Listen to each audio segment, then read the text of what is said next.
Hello, I'm Bill Hopkins.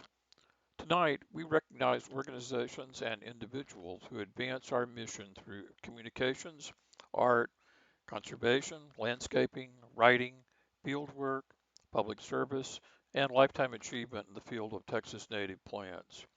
These are extraordinary people who have done amazing things that champion our mission. First, I will announce the winners of our contest, photography, newsletter, and video contest. Then I'll hand the mic over to Ricky Linux, who will announce our annual awards. Earlier today, you probably saw, hopefully you were here and you saw all the different entries for our photography and video and newsletter contests. And so now what we're going to do is announce the winners of those. So we've been having these kind of contests ever since I've been involved in coming to symposiums. And they are all of these type of contests are really a form of storytelling contest, of competition to produce the best story that tells about native plants or tells about the Native Plant Society. Oh, somebody's coming up here to tell me something. Oh, you're good. You're good. Oh, you can keep going. I'm going to see if I. Okay. I'm getting some assistance, but I can continue going. So yes, the symposium, the contests all tell stories about the value and importance of native plants and what it does to our society to help them. So, and these stories are told by various forms of technology through technologies like photography, video, and then the newsletters. You can think of them as a form of technology that involves words, which are symbols of sound. So all of these contests are constructions of sound and light that form a story, form our story, or what are the mission of our stories. So first of all, I want to go through the photography contests and tell you about the winners of those. And that contest is based upon the ecoregions. And as Michael pointed out, there are 12 ecoregions in Texas. And we have entries in most of those. We don't actually give an award to a winner unless we have at least 3 entries in each ecoregion. So here is the photography contest winners now. We have little certificates.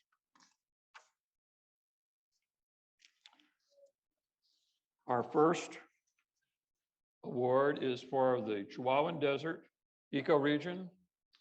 Kit Sweeney for a photograph of Yucca elata. Hope I'm saying that correctly. So Kit Sweeney, is Kit Sweeney here? I guess not. Okay. Our next one is for the Cross Timbers ecoregion, which we can see here illustrated. And the winner of that is Holly Karen.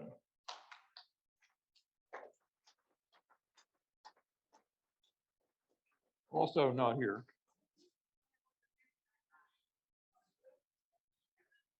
Okay, for the East Central, oh, wait a minute. She has the Edwards Plateau instead of East Central. The Edwards Plateau, the winner is Tom Lebsack for his photograph of Eustoma exaltatum. Thank you. Thank you. And next we have the Texas Blacklands Prairie ecoregion. And our winner there is Tony Stanzo for a photograph of Baptisia australis.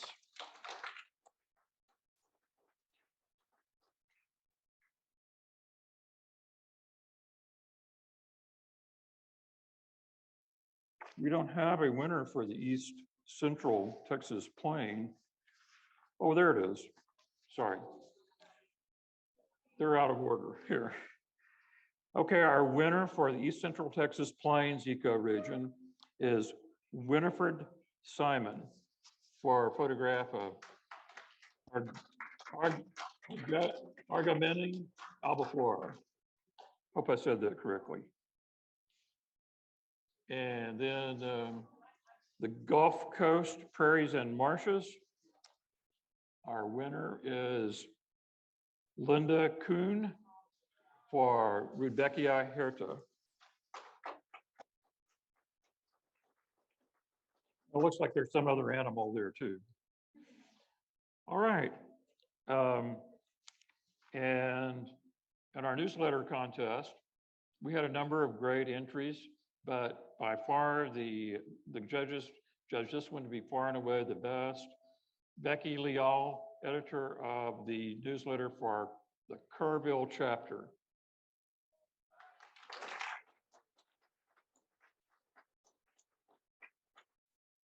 Natives on the Grow is the name of that newsletter.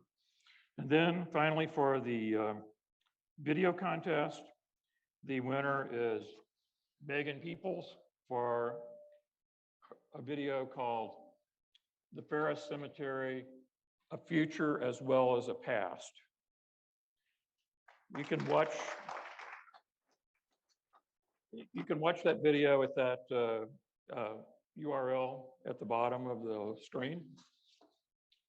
So that's what I have. I did want to say that the Chihuahuan Deserts ecoregion was also awarded Kit Sweeney, Yucca Ilata was best in show for the entire contest. And finally, while I'm up here, I want to thank our judges who are listed here. And I also want to urge everyone to enter the contest, enter the photography contest, make some videos, write some stories for your chapter newsletter. Thank you.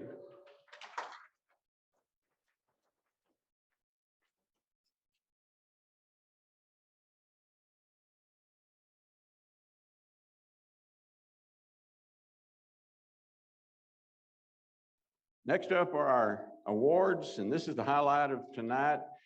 State Board Awards begins with an award of appreciation. And this one, well, the light's not as good or my eyes are not as good as Bill, but a country boy can survive. So, State Board Award is going to be awarded to Gary Bowers for work that furthers our mission. Gary, please come up.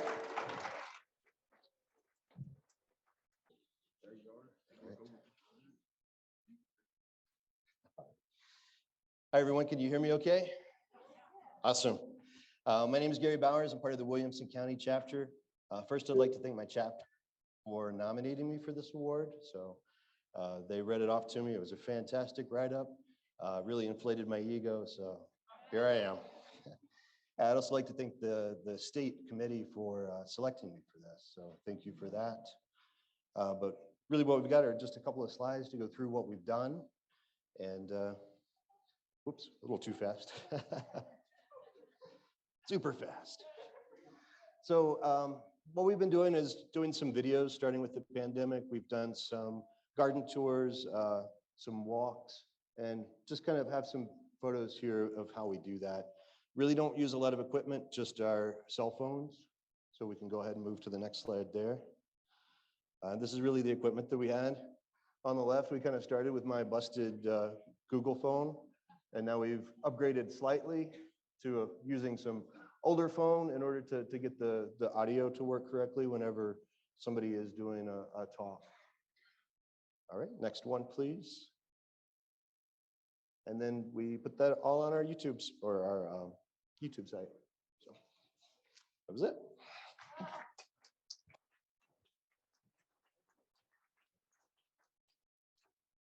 Well, every chapter needs someone to the caliber of Gary. I've been fortunate to give a couple of presentations to the Williamson County chapter, and he is on spot with all this technology. In our chapter across timbers, we've got Bill Hopkins, so we're in good shape. The Native Star Award is going to be presented. It's a four-person award. Joining us online is Rick and Lisa Travis. You can see the other winners shown on your agenda. So, Rick, I'm going to turn it over to you. Great. Thank you, Ricky. Appreciate it. Glad to be with you all tonight. I hope you had a good dinner. I'm going to have a bagel when I'm done. So hope you guys had a good dinner tonight. Let me give you a little bit of an overview. If you go to the next slide, Kim, for me, please. I think Kim's handling my slides. Back up. You went too far. Back up. There you go. Just give you a quick overview of what was going on here and how this all developed. In 2015, 2016, the Army Corps of Engineers received a lot of federal funding to fix some of the ills around the Louisville Lake area in Denton County, Texas. So they went on a large project. They added about 40 acres of new native plantings and seedings in an area. They added 6 wetland cells near Louisville Lake in these areas that the diversity had really degraded over the last 20 or 30 years. And they also added 183 acres of zoned as you can't develop it. It's a protected land. So this has become a pretty large 250 acre preserve that is in East Denton County. So we started to walk it in 2018. My wife and I, Lisa, who will be on shortly, we were walking it and we noticed it was coming along well. The plants were coming up, the seeds were germinating, but we didn't see any milkweed there at the time. And we just kind of mentally noted it. We were brand new Texas Master Naturalists, we're members of the Blackman Prairie chapter. And so we just mentally noted that. And then in our walks, as we began to learn our area as Master Naturalists, we found this 6-acre field that was owned by the city of Frisco that was loaded with milkweed, with Asclepias viridis, green milkweed, which is the most common milkweed that we have in the DFW area. So kind of putting 2 and 2 together, I went and talked to Carol Clark. She knows a little bit about milkweeds and butterflies, and I asked her if possibly the idea of transplanting some milkweeds would work. She says it can be done with care and with some knowledge. It can be done. You get pretty good survivability. So went to the chapter, went to our chapter leadership. They liked the idea of a project. So the chapter was on board. I went to the city of Frisco, asked them if we could harvest milkweeds off of this field, because there was probably a couple thousand milkweeds there. And they were good with it. As a matter of fact, their parks department agreed to help with it by supplying manpower and some equipment and some tools. So we got the chapter in place. We got the city in place, but we needed one more piece because this is a pretty big effort we were looking at. And I think it was Carol that referred me to Lindy Dodd, who is a Corps of Engineers research biologist with the Louisville Aquatic Ecosystem Research Facility, which is just below the Louisville Lake Dam. I did a little research, Googling on Lindy, and she had done a project of this type a couple of years prior. So she had some experience. So we contacted Lindy and we talked about what we wanted to do, and she was more than happy to help and to have her facility be available for her with that. That was critical for this. So moving through this, we came up with a date between all the entities in September. And that's the field you're looking at. And the folks in the middle are a couple, maybe you know these folks, maybe you don't. That's Dave Powell. He was one of our first presidents in our chapter, and Deb Canterbury, who was the current president, and Tom Shackelford on the right, who will be president about a year from this time this picture was taken. So we were up there digging, and we pulled up a lot of milkweed. We pulled up about 300 in this first session in September. You can see our bounty on the picture on the right. I had to put the picture of Dwayne with his massive milkweed that he took an hour and a half to dig up. Not the most productive time, but he was so happy and proud. I just had to include it on our slide. So let's move forward. Lindy had felt like she wanted to go ahead and have a second. Oh, went too far. Let's skip back. Go back one slide. There we go. So at our second harvest, we collected another 250 milkweeds, and the picture on the right is Lindy Dodd with Carol Clark. That's Lindy. Lindy was critical. She brought expertise, and she brought her greenhouse at Lerf, we were able to, once we harvested these milkweeds, to house them in her greenhouse, and she nurtured them until it was time for us to put them into the ground at the Stewart Creek wetlands a couple of months later. I do want to make one point. If you notice these buckets, we had almost as many milkweeds in these buckets as we did in our first bounty, but notice they're not sticking out the top. We had kind of got a little smarter. We learned to collect the younger, smaller milkweeds by the time we went did the second round. Their viability be better, and they were a heck of a lot better, easier to get up. That ground was hard. That was true Blackland Prairie clay we were working on. It's either rock when it's dry, or it's clay when it's wet. All right, next slide. Now this is the wetland in the on the left picture. You can see it. That's I think that was spring 2 years ago, and those are the berms along one of the wetland cells. And the lower inset shows us putting in. Actually, that's where we were planting some of the milkweeds. To tell you how we went about the planning for the planting, Lindy and I worked on that, and she frankly did most of the thinking on this. As I mentioned before, there were 6 cells that they had developed in the wetlands area. Well, we planted around 4 cells into the east of cell 4. So cell 1 and 2 is along the Hackberry Creek branch of this wetland preserve, and then cell 3 and 4 is along the Stewart Creek branch. And we also planted a lot of milkweeds to, as I mentioned, to the east or to the right of cell 4, and I'm really glad we did that. Because we did not get good viability from the cell 3 and 4 plantings. They washed away in a couple of large rainstorms over the next couple of years, but we got great viability in cells 1 and 2 and on that higher area to the east of cell 4. So if you go to our next slide, this is kind of the result of it.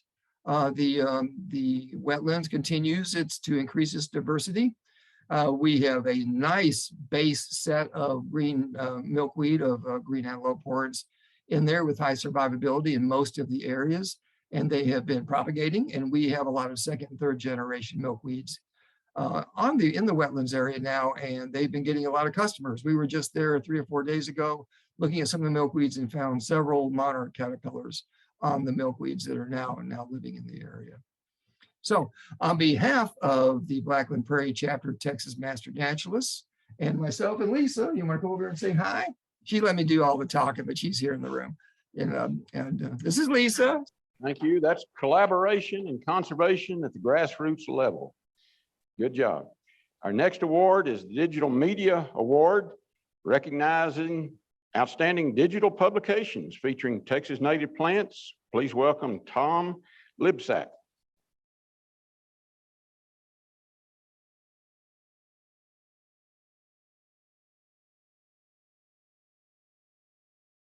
Thank you, Ricky. And thank you, ladies and gentlemen of Native Plant Society of Texas.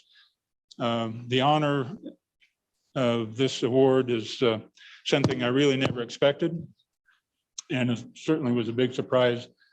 And I am just honored by the whole episode that I've gone through. Anyway, so my objectives in building this website was that it would be an educational site. I wanted to have quality plant photos with correct identifications and useful, accurate descriptions. And it's organized by species and name, which is kind of normal.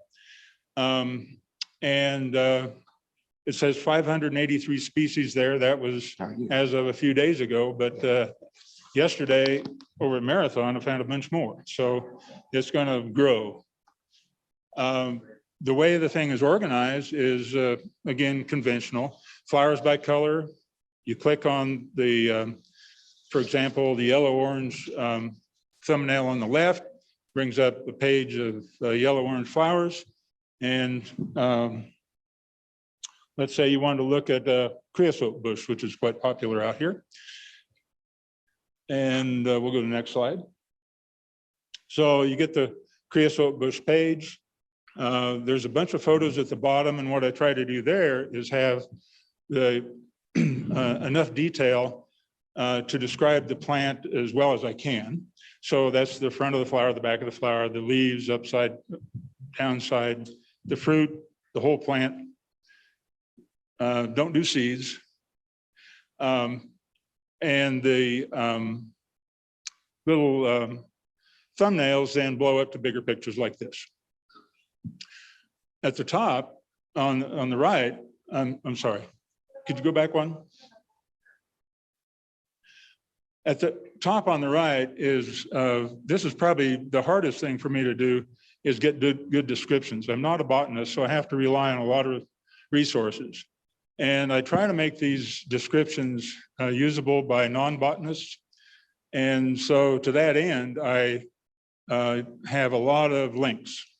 So for botanical terms, so that people can click on a link and get a definition of that term. So now you can go to the next slide, please.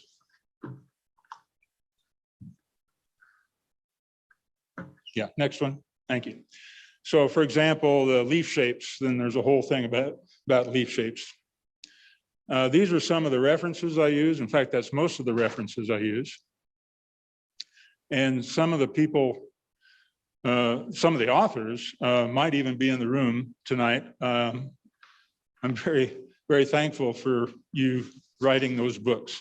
They're wonderful. And there's some websites too. So the people that do the websites deserve recognition as well. The next slide just shows that there's a progression, not a progression, but a cross-reference by family, by scientific, and by common name. And there's also a search function on the site.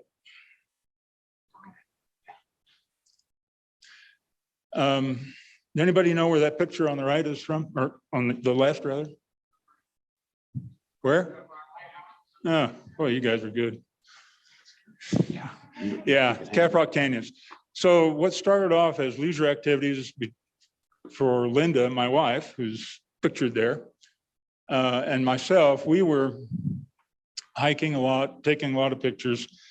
Finally got interested in taking as many pictures of plants as I could. She was complicit in this because I'd be taking plant pictures. She would be finding more plants in the immediate area. And we'd spend a couple hours out there taking plants in just one little area. So it worked out really well because she has a really good eye for plants. Now, you can take flower pictures with all kinds of cameras nowadays, and they're very good cameras and good equipment to take flower pictures. I try to do something, what I try to do is make sure that I eliminate as many variables as I can.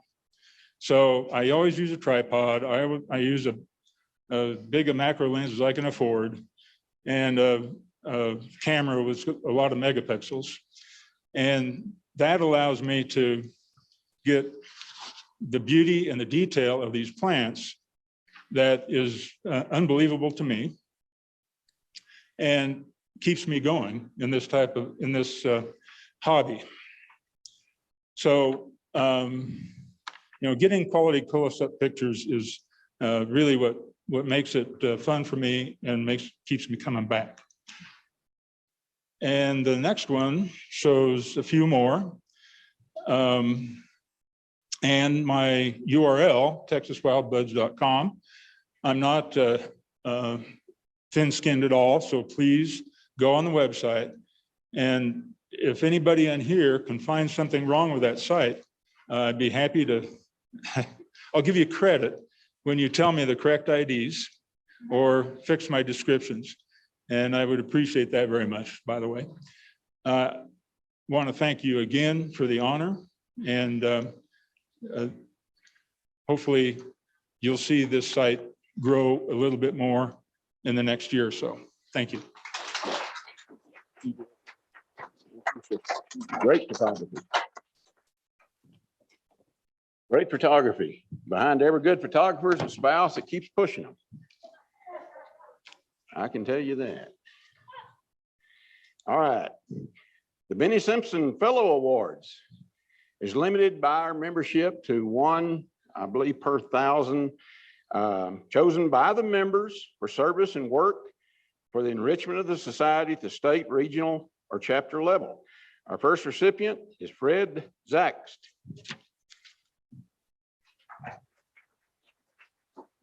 Flip that up around the machine. Hold easy point. All right, just want to thank everybody Thank you for the award. Quick picture up here out of Fort Davis, out of Madera Canyon. But looking out in this group, there are two young ladies out here, Betsy Brochard and Joanne Mukherjee.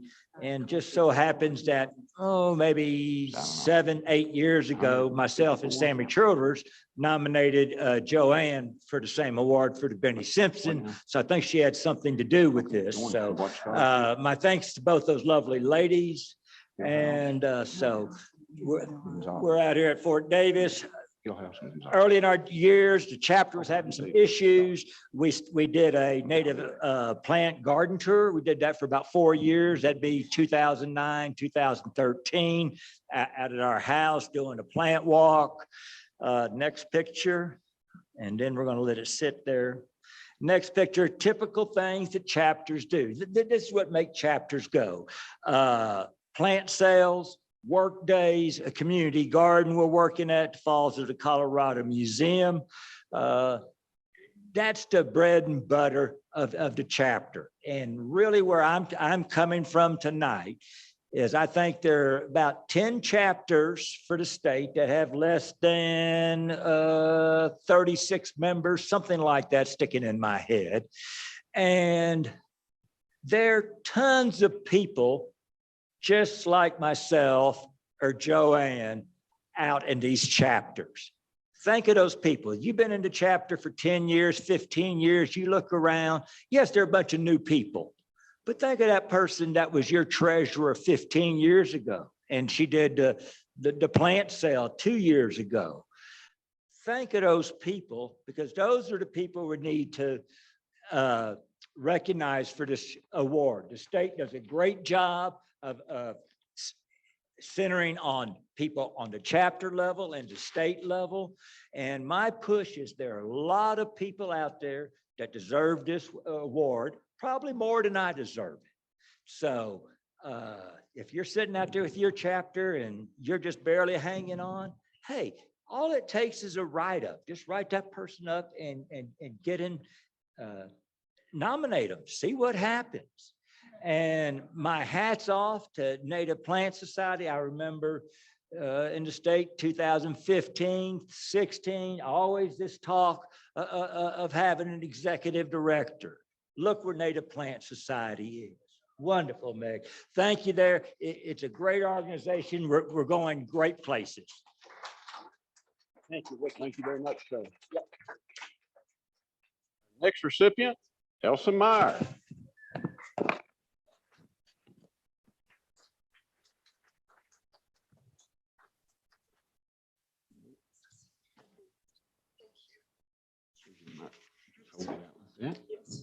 Okay, can you hear me?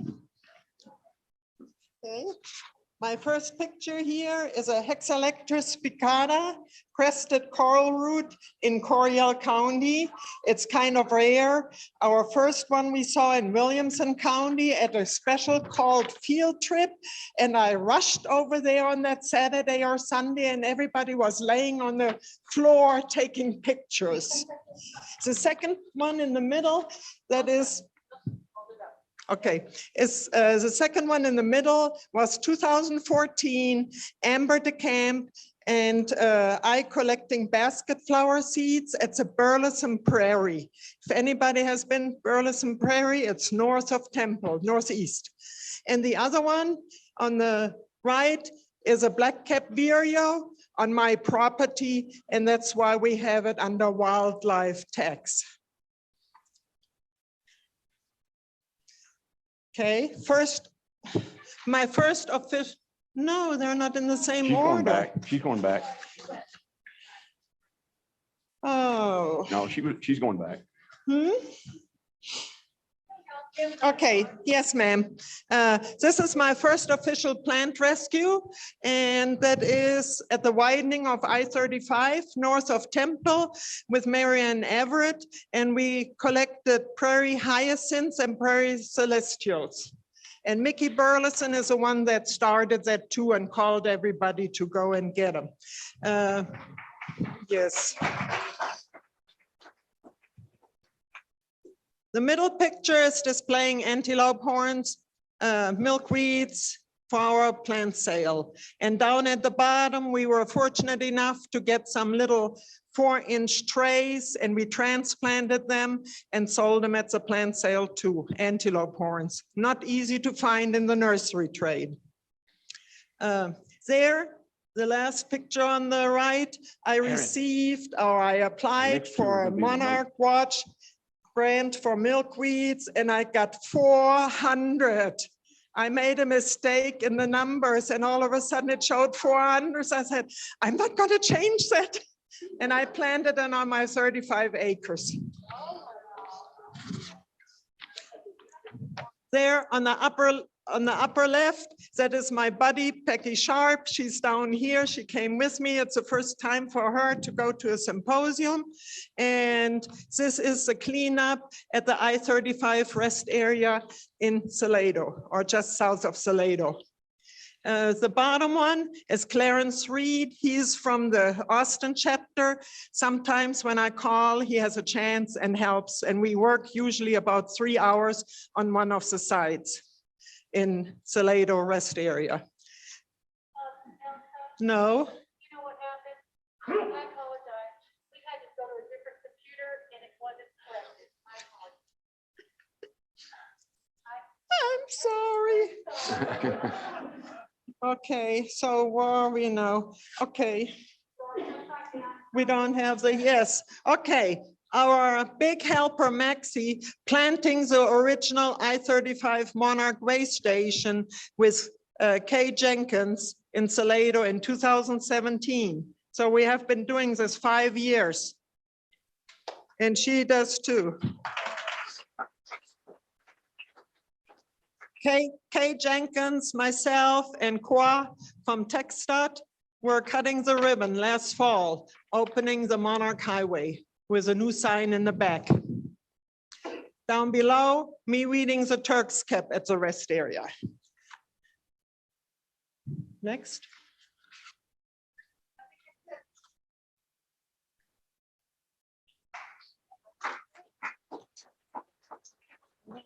There's one of them is missing, I think. Well, I would just like to say real fast, we are going to continue plant rescues to keep the local ecotype growing.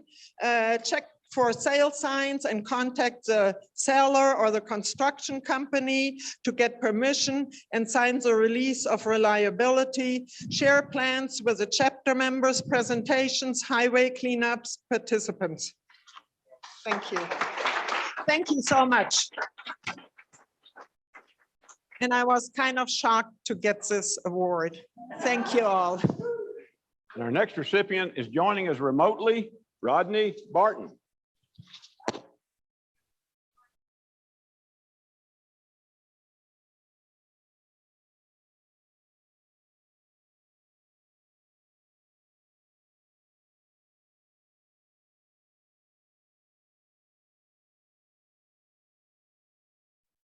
Bill, is Rodney on? There I am. Can you hear me now? You got it. Loud and clear. Okay. Technical difficulties. It's always me. Well, I will also say I'm honored to receive this award. I know I'm in good company. There have been a lot of really fine people that have gotten this award, including the ones that are being presented tonight. I'll echo Fred in saying that most of what I've done has been the day-to-day stuff of our local chapter. If you'll go to the next slide, actually have a bit of a time frame here. I'm a longtime member. I joined way back in '99, but was not really very active. Made a few meetings. The plant sales were my favorite, so I showed up at a few plant sales and did some work there, but I couldn't really be very active until after I retired in 2013. One of my goals for my retirement was to spend more time with the native plants, and I think I got a little carried away because in a year I was on the board of Trinity Forks, and then the next year I was president, and again, I think I got a little carried away. I currently am programs chair. I'm giving that up. I've been the plant sale co-chairman since 2016. While I was president, we decided to make a subcommittee for the plant sale because the plant sale was taking up so much time in our board meetings that we just spun that off so that the people working the plant sale could handle most of the minor decisions on that. And another thing is I've done outreach at booths, taught NLCP classes. And so the basics, I can't really claim to have invented anything, started anything in general. When I became president, I told them I was going to serve by staying out of the way and letting them do what they were doing, because we've got a great group in Trinity Forks, and they had a good system going, and I didn't want to mess with it. So there you go. This is just a shot of one of our plant sales. They're run very well organized. I don't, as president and as plant sale chairman, I don't have to do any work as far as getting volunteers, because we've got a really great group, and we say we need you, and the people show up and they know what to do. Lead from behind in both of those roles.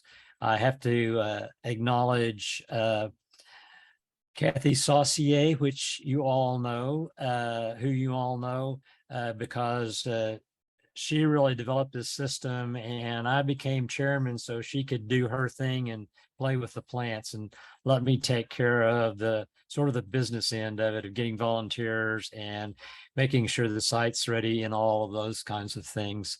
Again, and another show, another scene of our plant sales. One of the things we don't do very well in Trinity Forks is document our activities very well. We got to get better at that. And there's one more slide, I believe. This is one of our outreaches. This was a new city opening in Louisville, their Thrive Park. And that's really all I have to say, just that I'm honored. And again, I know I'm in good company. And I've been happy to do my thing for the Native Plant Society. There we go. And that's all I got. Thank you all. All right. Our next recipient of the fellow is Carol Clark, and she has sent a small video.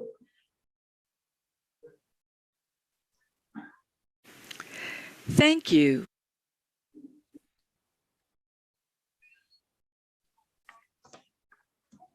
Rodney, you can turn your camera off now, please. Hopefully it means I've connected with at least a few people doing just what I'm passionate about, urging others to plant and conserve native Texas plants and be mindful of the creatures that depend on them.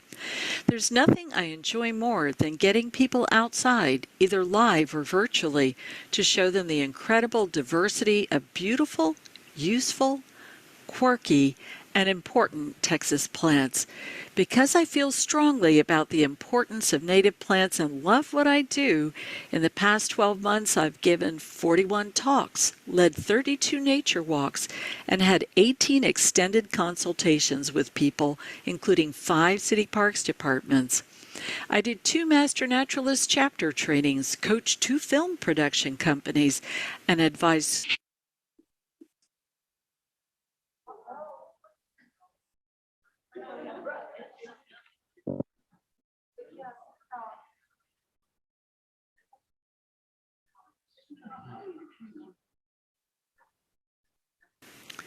Thank you for the departments.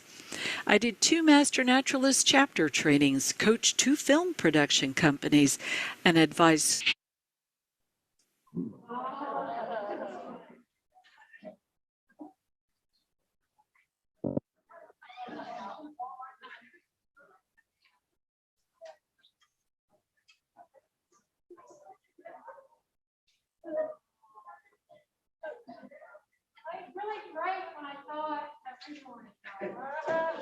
Maybe we can put it on the website.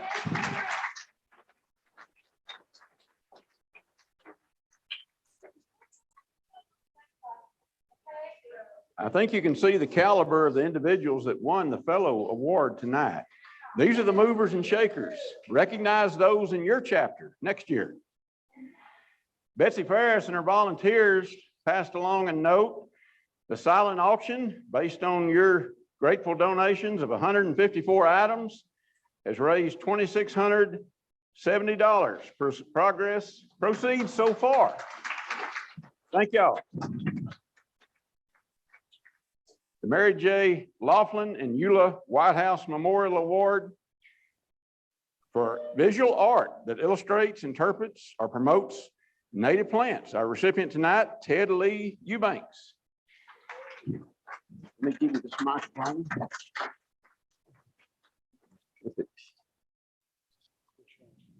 He's got a clip on one side. I'm just going to talk into Okay. it. Okay. I have a pretty loud voice, so you will be able to hear me, I promise you. Thank you so much for this award. It's extraordinarily kind. I don't pretend to be a wildflower expert, and so I may be sort of out of my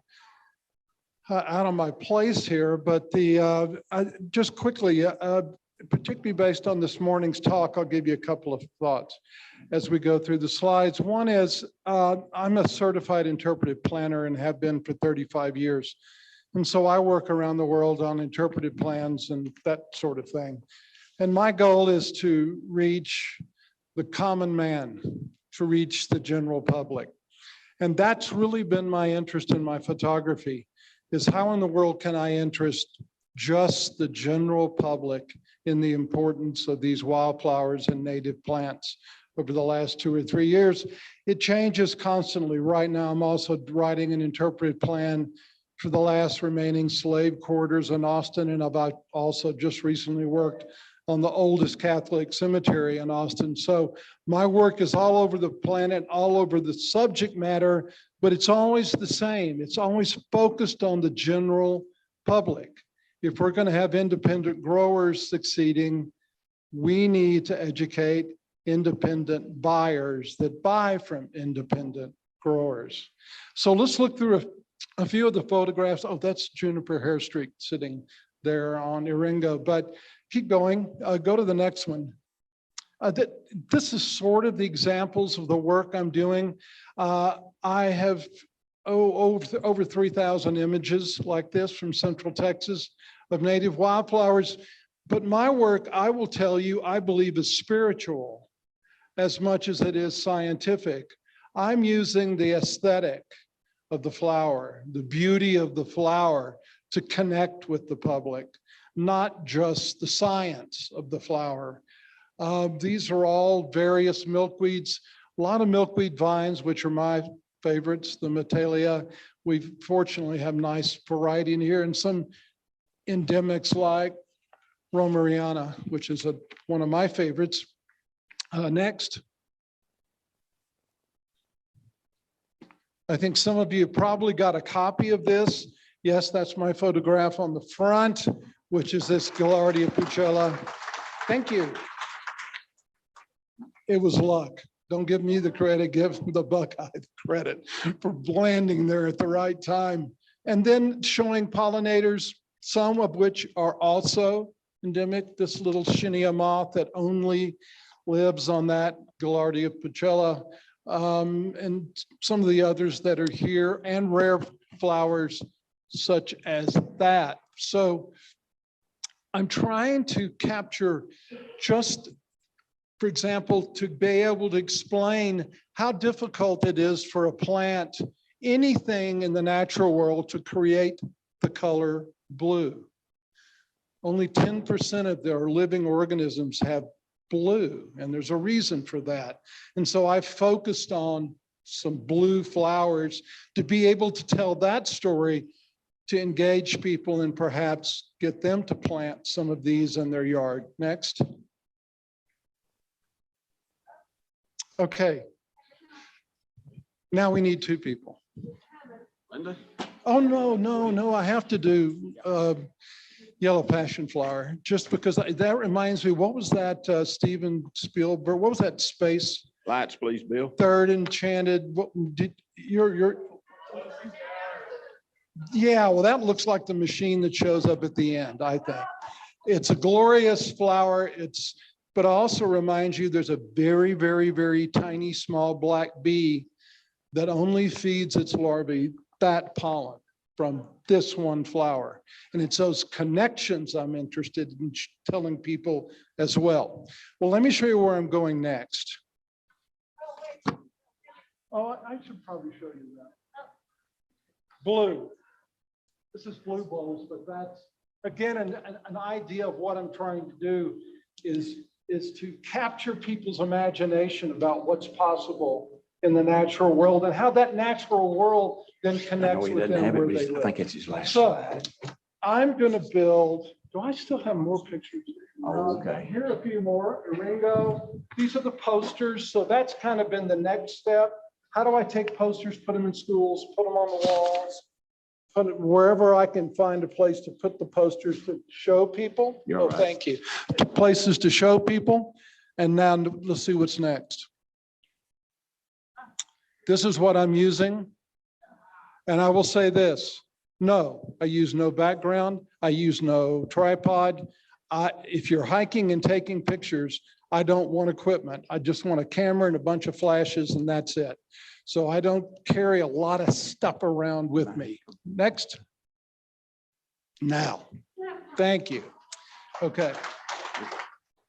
And he has one more exhibit to show with you, and he's going to describe it.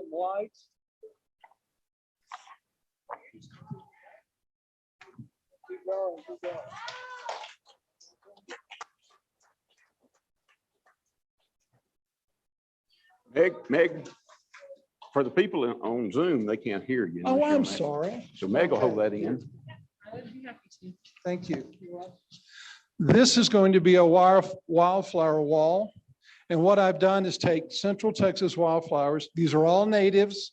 Take Central Texas wildflowers and show how wildflowers use every color in the visible spectrum. And I would have done ultraviolet, but you wouldn't have been able to see it. So I'm going to show you just, this is the rainbow flowers, and then to remember how the insects are relating to these colors and how these colors attract certain types of insects to certain flowers. This is, I don't know what size, this is I think 18 inches by 12 or something like that. The ultimate wall will be 30 feet. And because I want people to walk into Austin and San Antonio, wherever, and I want grandmother and grandfather and 3 small kids and the family to look at this and say, wow, I want that. And I want that in my yard. Okay, thank you very much for the award.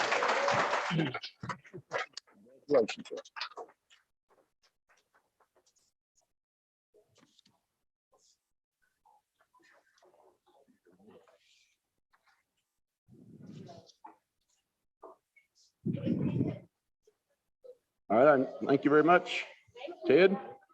Great photography. Our next award is the Shirley Lusk Memorial Award for collecting and preserving Texas native plants for public education, providing outstanding contributions of herbarium vouchers. You have to have at least 150 vouchers. The sponsor of this award is the son of Shirley Lusk. You know him, Alan Lusk. This year his daughter, Catherine, is with him. So welcome. And the winner of this year's Shirley D. Lusk Award is Casey Williams. Please come up. Hello, testing. Can you all hear me? Your slides. So I do have a Eubanks poster hanging in my office, and I'm very, very proud of it. So this is absolutely an honor. I was conversing with Alan earlier about his mother, and I didn't know her personally, but I did know of her. So winning this award in her honor is definitely an honor on my part. So my most of my vouchers, most of my experience is in aquatic plants. And that's what I focus most of my collections on.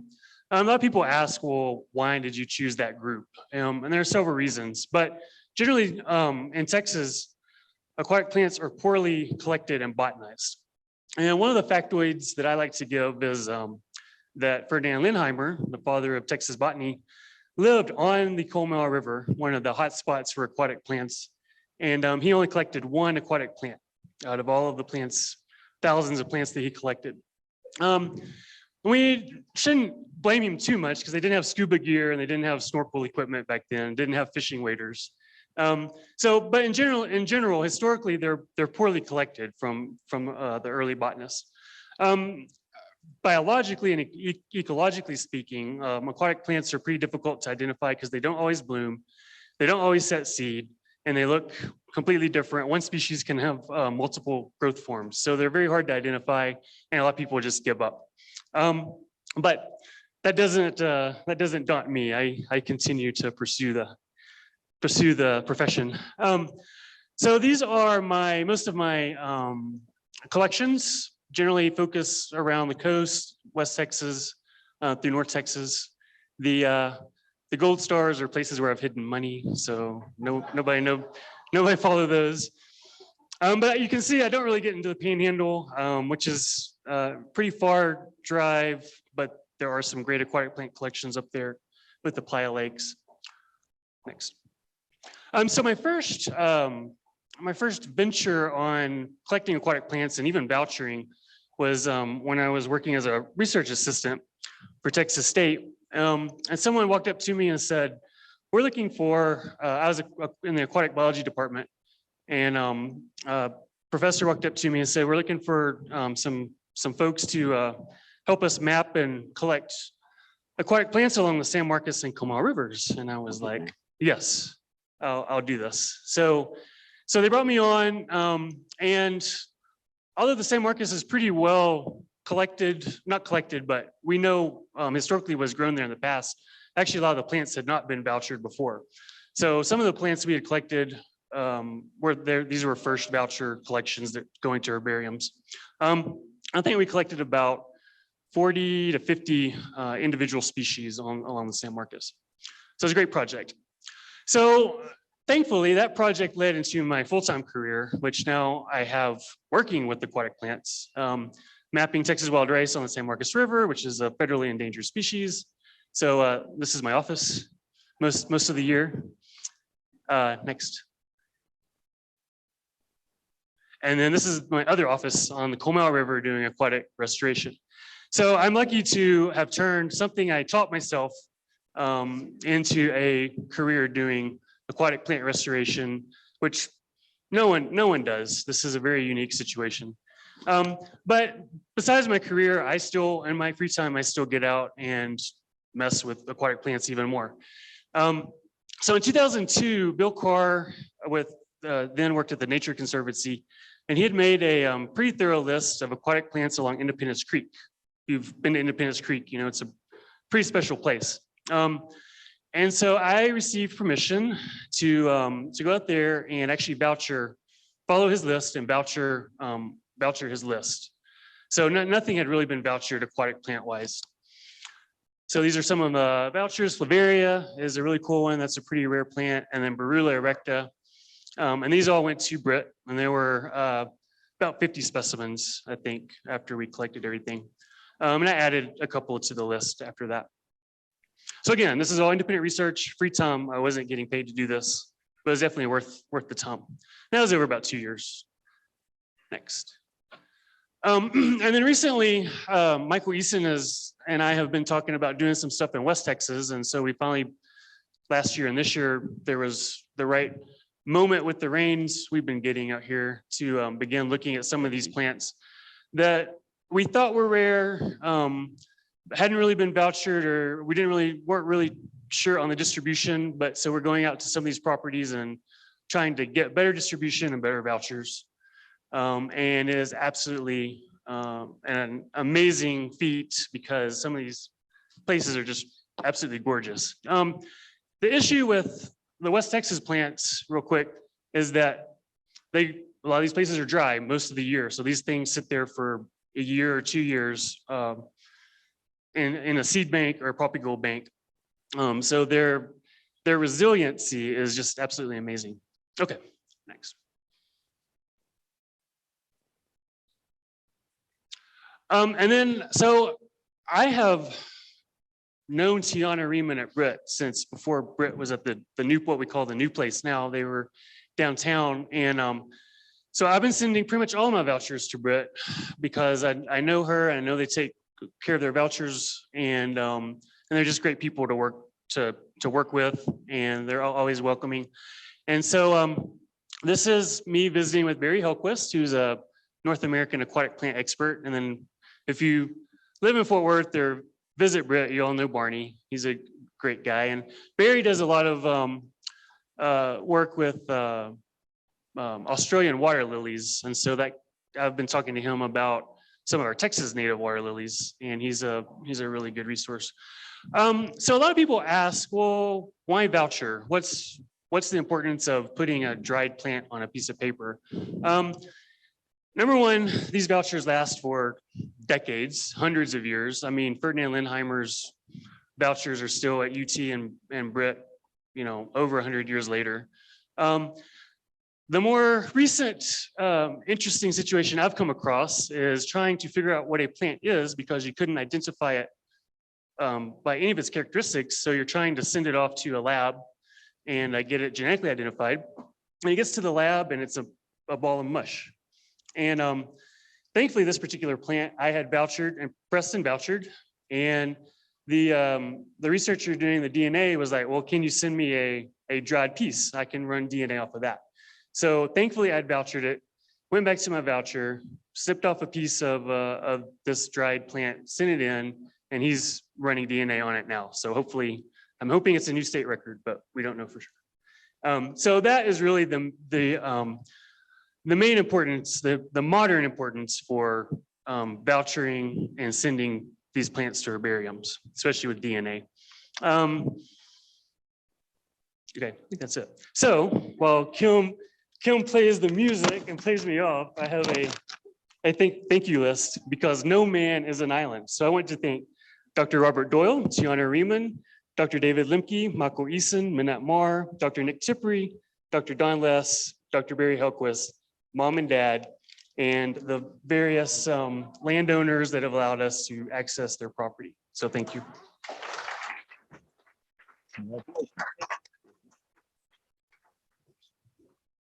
Our next recipient is going to be under the title of the Carol Abbott Memorial Award for popular writing about Texas native plants.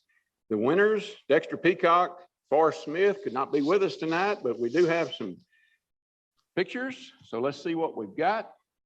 Their book is a photographic guide to the vegetation of the Texas sand sheet, extreme South Texas, but very detailed, 200 plants on the South Texas sand sheet, which is a very unique area. It's a good book. You need, if you're interested in that area, they've got good descriptions, several photos which aid in seeing the plant at different times of the year.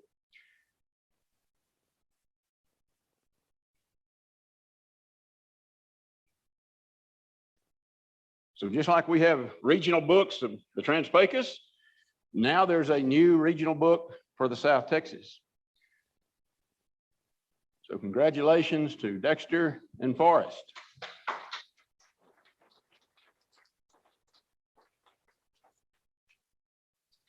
And our next recipient is going to be the Donovan Stewart Correll Memorial Award for scientific writings in the field of native flora of Texas, Elizabeth McGreevey.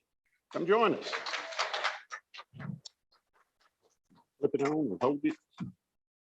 Turn it around like that. Mm-hmm. Can y'all hear me? So I'd like to start by thanking the Native Plant Society of Texas for this award. I'm truly honored.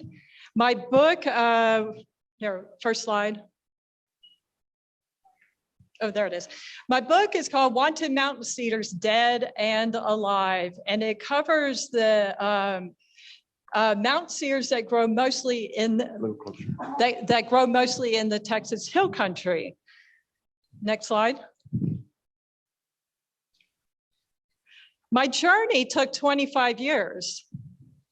And when I first moved to Austin 25 years ago, I almost immediately was told all these horrible things about mountain cedars, that that they cause erosion, they're allelopathic, they're not native, that, let's see, what else? You know, nothing eats them, that the hill country used to be a vast ocean of grass. All these things just kept coming, just piling up. And then I started working as the trail guide at the Wild Basin. So that's me 25 years ago. And I asked them, so, you know, why do we keep all the mountain cedars here? They're not native. And they said, they are native, and they're actually junipers that love to grow on limestone soils. Next slide. And so that got me intrigued as an ecologist. And I went to the Lady Bird Johnson Wildflower Center one night. Sally Wasowski was speaking.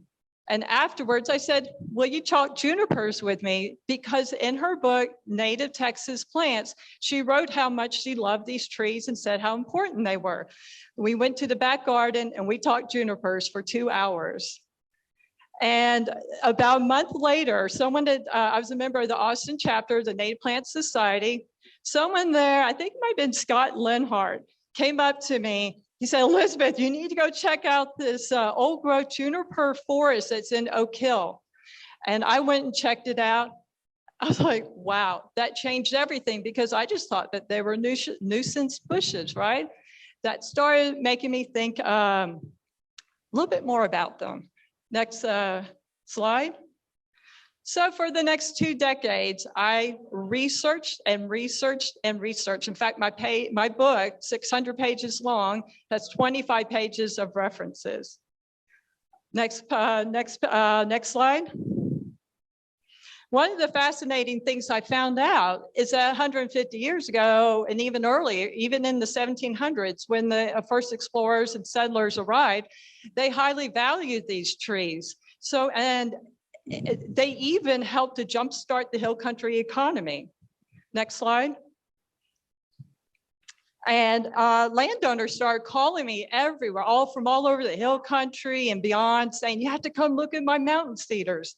Next slide. And I was going around, that picture there on the right is Chuck Sexton and Blake Murden. We're going through the Balcones Canyonlands National Wildlife Refuge. You know, just going out there, the tree there I'm next to is on the Shield Ranch, has a 32-inch diameter trunk. It's a big mountain cedar, starting to realize that they were not just bushes. They did not just occur in canyons, that they also were occurring out in the open. Next slide. And then people just start calling me to make presentations. I gave presentation after presentation after presentation. Many presentations to Native Plant Society chapters throughout the hill country. But I will never forget my very, very first one I made, which was to the Austin chapter, the Austin Native Plant Society, 3.5 hours long. And not one person left. Their support early on was so valuable to me and really encouraged me to keep going. Next slide. So there I am giving one of my most recent things is doing workshops at the Blue Hole in Wimberley and being on Central Texas Gardener. Next slide. 25 years later, we had a pandemic. I could no longer go out swing dancing. I had to stay home. So what I do, I said, oh, I guess I'll finish my book. So I finished the book. It was a massive review of the literature that told the story of the mountain cedar in terms of politics, economy, the history since the 1700s, the ecology, how it fits into the ecology past, present, and future. And in my book, I show that the mountain cedars are not the cause of our problems, but rather part of the solution to accelerate where they spread as pioneering thickets to help accelerate our degraded karstlands where we have limestone. And I like to give a final thanks. At the very end of my book, editing help that I received from Bill Neiman, Pam Leinhard, and Dan Hosage. Thank you. Thank you very much. Congratulations.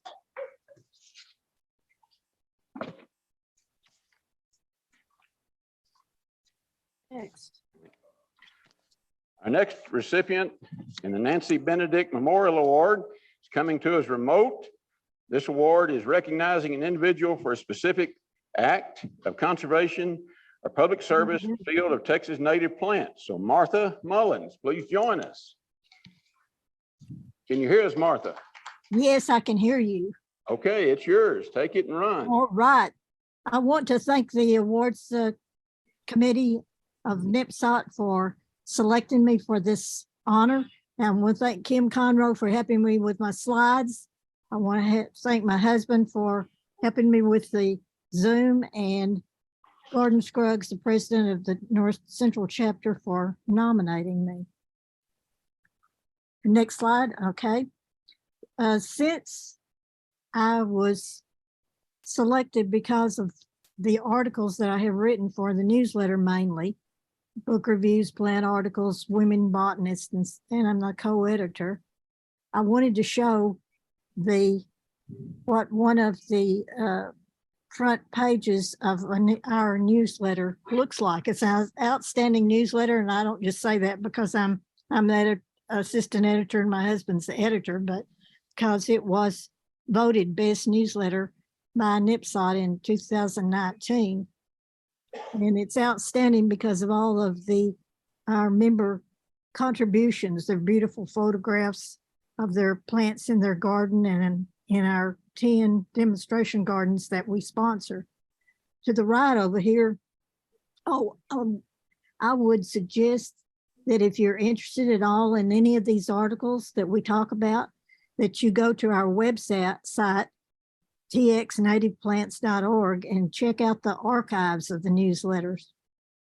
To the right over here is one example out of 3 that we're proud of. My husband and I designed this bookmark. On one side, it's got photos of flowers and brief description. He did all the graphics and the photos. I did the text. On the other side is information about NIPSOT and our chapter, and gives the website and how people can join. Next slide. One of the reasons that I was nominated was for the book reviews. And my husband became editor in 2017. In 2018, I got the bright idea to write book reviews, and I've done over 40 book reviews on all kinds of things that have to do with native plants, like The Remarkable Plants of Texas, where the author gives all kinds of facts he claims that are not found anyplace else about 300 plants and folklore and such, and some books on things like gardening for butterflies. And I also wrote about history. The book in the middle, Wilderness Walkers, is about some of the early botanists who came across Texas in the early 1800s, and literally most of them walked because they couldn't afford to have horses, and even if they did, sometimes they were stolen. And you will recognize some of the names: River Shawn.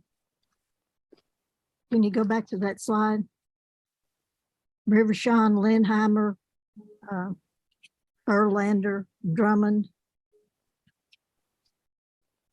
Thank you. Anyway, it's a very interesting book if you are interested in the male botanists. See, I didn't just concentrate on female ones. Next slide. All right, I've mostly done plant articles, at least one every month. And I usually concentrate on articles, on plants that are not common, that people don't commonly put in their gardens, like here, wild poinsettia and mistletoe and elbow bush and bull nettle, but still they're native plants and they have their place in the ecosystem. Next slide. All right, my articles on women botanists started in 2018, and I was inspired by Eula Whitehouse, which I'll talk a little bit more in a minute. Ellen Quinlan, is shown here. And Mary Sophie Young. And you can see what they look like out in the field collecting plants. Now, they came a little later than the male botanists that I was talking about a while ago in the early 1800s. These were in the later 1800s, but they had to put up with the same problems that the males did. There were a few more roads by the time they got out there, but they didn't, they had to put up with floods and all kinds of bad weather conditions, disease. Some of the botanists contracted malaria and cholera and things of that sort. The females, the problem was, can I go back to the other slide? The females not only had to put up with the same problems the males did, but they had to do it in long skirts, and they also had to overcome prejudice from their male counterparts. Next slide. What got me inspired for women botanists, and I eventually wrote over 26 articles, was when I read a short little article by a librarian from Britt about Eula Whitehouse. And after delving into some research about her, I was really intrigued by her abilities. She was mainly an artist, but she did do some books, and she did some collecting of plants. Most of her collections are in either Britt or SMU. Next slide. Okay, here are some more modern women botanists. Mary Jo Laughlin, she again was more of an artist, but she also authored this book, The ABCs of Texas Wildflowers. Lady Bird Johnson, of course, was instrumental in setting up the Lady Bird Johnson Wildflower Center, and a book of wildflowers across America. Giada had a field book on wildflowers and also one on butterfly gardening. The one to the right, Mary Curry, she did a book on wildflowers of north central Texas, and she does research at the LBJ grasslands and leads tours there. So the gamut of women botanists was from the 1800s on down to present day in my articles. Next slide. This, my husband and I are really proud of. It's a trifold brochure that we developed and designed. He did the photography and the graphics, and I did the text. Shows native plants, gives information about native plants used in your yard, but also a lot about the NIPSOT organization. And the bookmarks and this trifold brochure, both of those are handed out free of charge at events that our chapter participates in, like the spring and fall plant sales and anything else where we go and volunteer at events. Next slide. I would again like to thank the awards committee for this honor. I have spent most of my adult life in education of some form. I taught high school biology and environmental science for 30 years. Besides writing articles for the newsletter, my husband and I have given talks at various chapters of NIPSOT and Master Naturalists and Master Gardeners, and gardening clubs, and various nature type organizations. I also was a volunteer at Fort Worth Nature Center and helping develop prairie restoration, and at Britt for mounting plant specimens. So I'm willing to share my limited knowledge with just anybody that'll listen. Thank you. That's it. Martha, go ahead and stop your video and we'll continue. Thank you very much.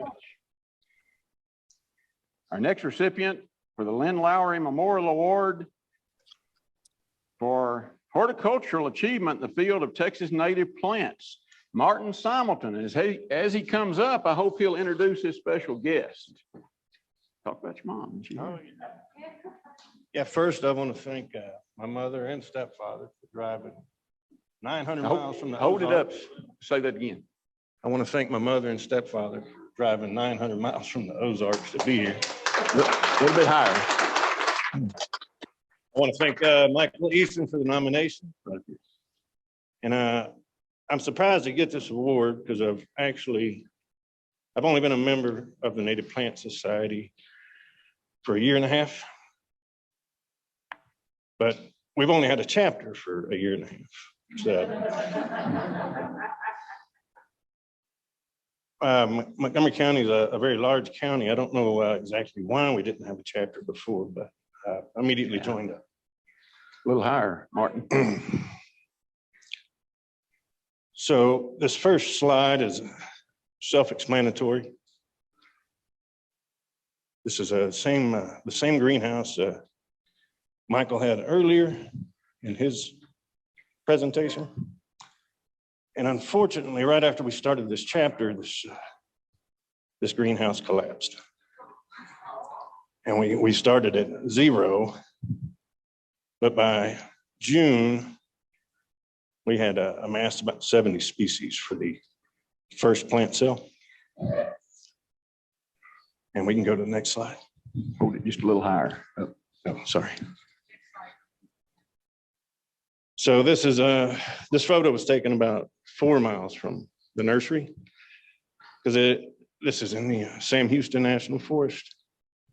We've collected so far this year 12 native species of Asclepias, which some of these are going into demonstration gardens so that we can build a seed bank. Go to the next slide. And somehow tonight, this plant has gotten into 3 presentations. And I did not know it was in the South Texas sand chute, so that's interesting. So this is one we've collected, we're not growing yet, that we will have in spring. Next slide. So this group of kids, they are from the Society of American Foresters, obviously. All of them are about 19 or 20. They will be at our plant sale in 10 days. So it'd be nice to have some young faces there. What's behind them there is a sabal that's indigenous to the San Jacinto River and the mouth of Lake Creek. It's not unknown, but it's never been properly identified. It is probably a natural hybrid. These are one of the plants that we're growing in the nursery, which we intend to grow in plantation form because it takes a very long time to get them to the size. So growing them in containers is really time consuming. And plus we would like to establish a new population for the area, which is just north of the woodlands. It's going to be destroyed. Next slide. Now this was a fun trip. I left Montgomery. This was 5-6 years ago. Michael Eason left Alpine. We met up in Bracketville to find a species that had been lost to collections for nearly 100 years. So within 2 hours the next morning, we actually found a large population. And I believe he has found several populations deeper in South Texas since then. So next, okay, I think I spelled that wrong, but sanguinea. I think both of those are spelled wrong. Yeah, you know what happened with the slideshow that he's correcting. Get the long story. Well, that resolution turned out all right. Anyway, so we're not just growing uncommon plants, but we're growing common plants that aren't commonly in the nursery trade, which is one of them. And this echinacea This is really, to me, this is the most beautiful echinacea in my opinion.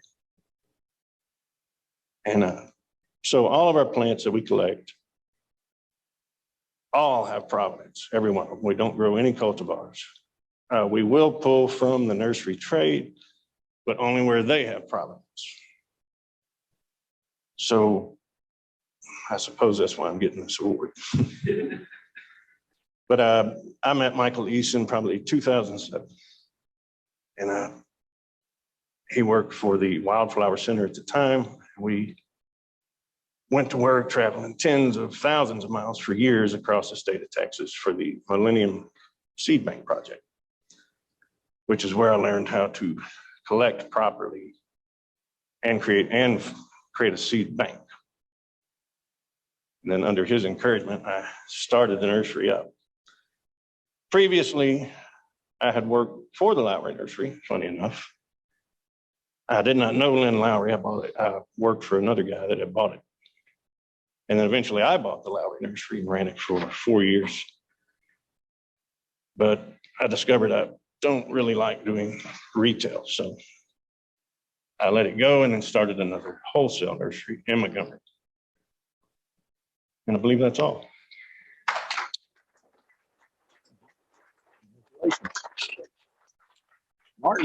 Martin's going to have his photo taken, and anyone that drove 960 miles is welcome to join him.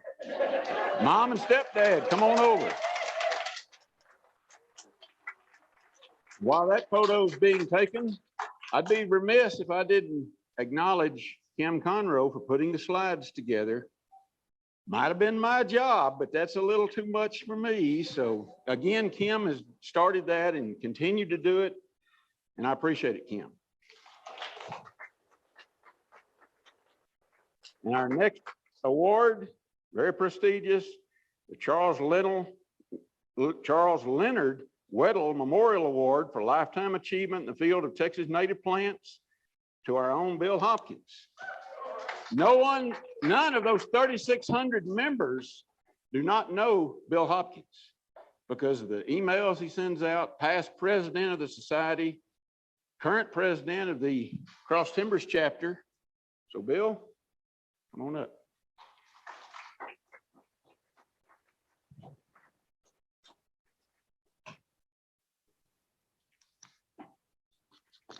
See if I can put this on the way that you can hear me.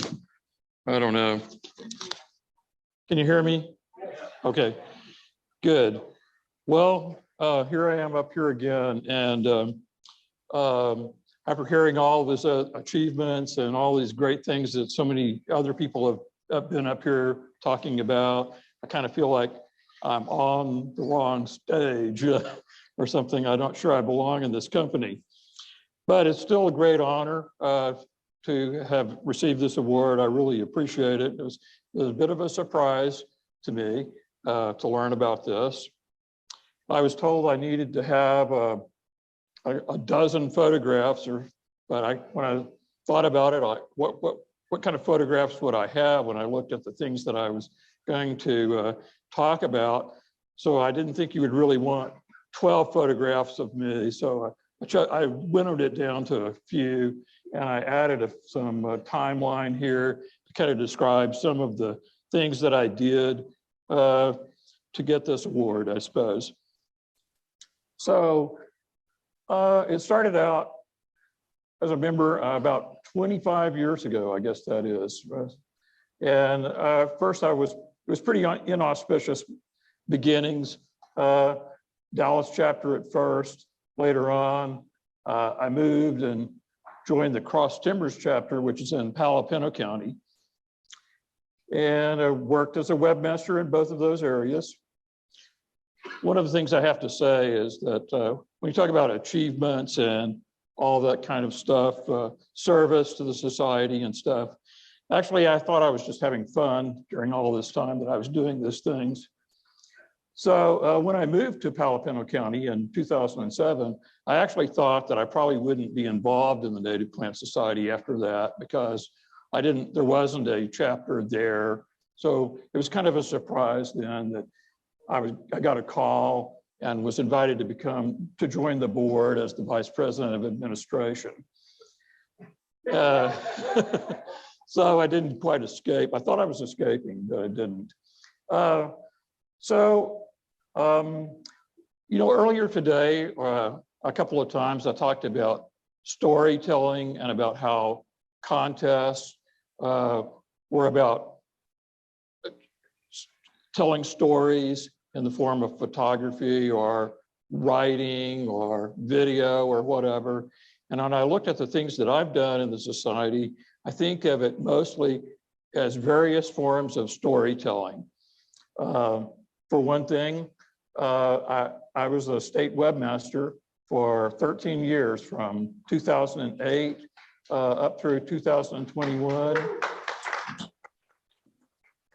And I wrote more than 500 stories and countless photos along with those, all telling stories about native plants and chronicling the activities of the society. And I also, simultaneously during that time, for about 3 years, I edited the state magazine, the members magazine that goes out to all of our members, which had basically similar kind of stories and photos. And I got us started in social media as well.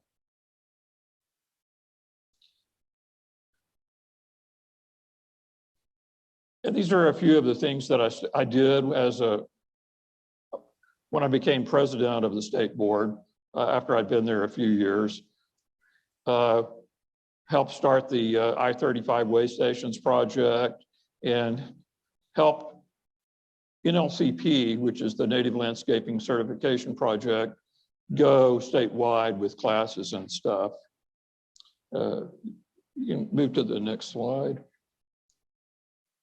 And then later on, I kind of moved away from writing things, and I started creating videos, and I've added about 100 YouTube videos to our YouTube site as well.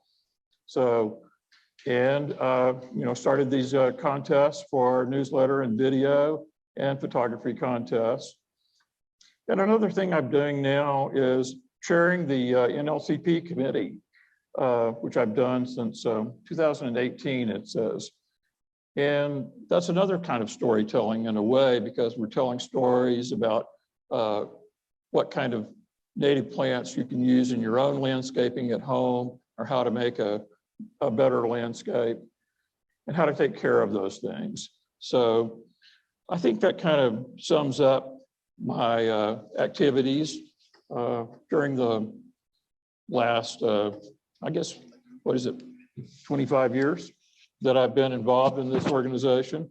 And I just want to say that once again, that it really wasn't an achievement or a service, but I was just having some fun the whole time, at least that's how I see it.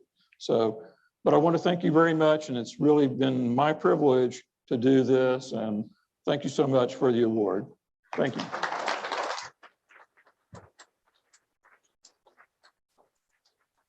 Bill, take that microphone back. Yeah. There's an old saying, if you want something done, ask a busy person. And that's certainly true in Bill's case. Okay. Which one with the lights up? Yeah, lights up. Okay. All right. Yeah, we have a President's Award to Kimber because she's done so much to move our program forward. That's okay. I can talk louder. It's all right. Let him talk. Anyway, yeah, so she created a wonderful bingo plant identification. Yes. And anyway, and a lot of chapters have had a lot of fun with this. So it's a very good thing. So next slide. Okay, oh yeah, and we have, made a connection with all of these people. And, this is what we need to be doing, is sharing our resources and our knowledge and supporting, people who are struggling to go through school. And, school is such a struggle now compared to when we were there. That's how it is, Anyway, but anyway, so this is great and we really appreciate it. And we appreciate the support of all the chapters in doing this. And it's one of the most important things that we can do. So anyway, next slide. Okay, and Kimber, okay, I think you can read this, huh? Or should I read it? Do you want me to read it? Yeah, okay. So Kimber, I'm honored to receive the President's Award. Thank you. All right, I'd like to thank Del Hood, Lynn Weber, and Michael Easton for their work with the Grants and Scholarship Committee in 2021. Thank you to Harry and Marilyn Kirk for endowing the new Dr. Alfred Richardson Scholarship and to Kim Conroe for spearheading and coordinating the effort. Thank you to the generous individual and chapter donors who sponsored students or contributed to the Grants Scholarships Fund in 2021, to the State Board for allowing NPSOT to start awarding additional grants and scholarships each year, and to Kim Conroe and Sarah Torres for assisting me with the awards disbursement in 2021. I would also like to thank the Texas Master Naturalists who created so many NPSOT bingo games, and to Meg Inglis for coordinating the bingo project. And finally, thank you to the Executive Board for their tireless work and for supporting my own efforts. Best, Kimber. All right.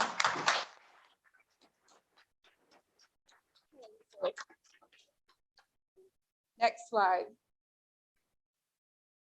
Yeah, chapter of the year. No? Why? Yeah. Okay. Chapter of the year. Yeah. So, we can only pick from the chapters who've submitted their chapter activity reports. So you can check for your chapter and ask, And the thing is, if you didn't do anything, you just say a report like, I didn't do anything. Or if you did 3 things, you can just say, turn in a report, you did 3 things. Don't be worried about the form and all that. Just turn in what you did. It's all right. You can look at other chapters and you can see some of them that turn it in, also didn't do a whole lot. That's how it is. Okay, but, all right now, the one chapter that I looked through the chapter activity reports and I picked the Pines and Prairies chapter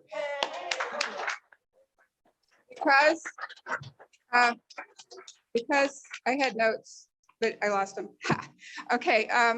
Anyway, the thing is, the Pines and Prairies chapter has done so much. They had a 1-year celebration, and Meg was even able to go. And then I joined like as a secondary member, and they sent me such a great welcome and all. I felt like a real one. Anyway, and they're doing a lot, to inspire their own members to reach out, and they're doing a lot to inspire their members to do conservation and all that. And I just thought that, that even though they've only been here around for like maybe 2 years or something like that, they're doing a great job. And anyway, so that is our chapter of the year for this year. And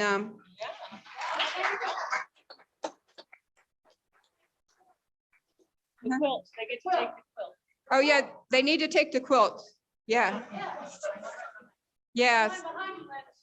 Right. Right. Yes. Okay, good. All right. I think though that this is the last thing that we are doing. So we are done. Is that true? What? In your banquet folder are the songs, the lyrics. Oh, we have to sing. It's a tradition that was started this year.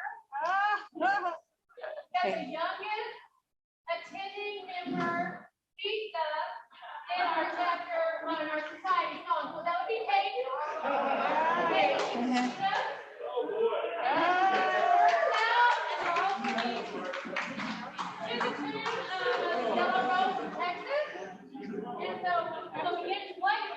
Come on up here. Before I start this,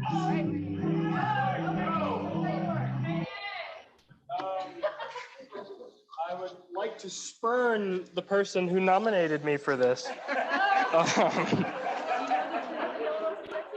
course I do. That doesn't mean I can sing it, but I'll try. Oh boy. I guess it as ready as I'll ever be. The native plants of Texas are the only plants for me. They grow high up in the mountains, cross the plains down to the sea. From Red River to the Rio Grande, Big Bend to the Gulf of Mexico. The native plants of Texas are the best plants you will know.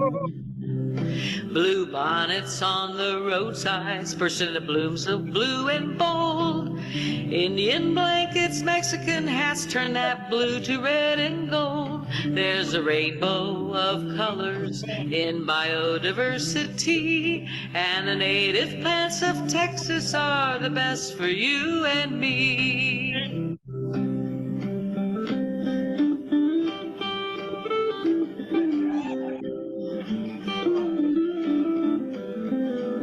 Oh, really?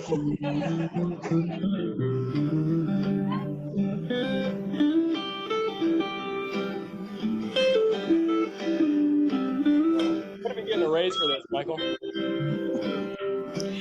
The native plants of Texas are the only plants for me. They grow high up in the mountains, cross the plains and down the sea. From Red River to the Rio Grande, Big Bend to the Gulf of Mexico. The native plants of Texas are the best plants you will know. The native plants of Texas are the only plants I'll grow.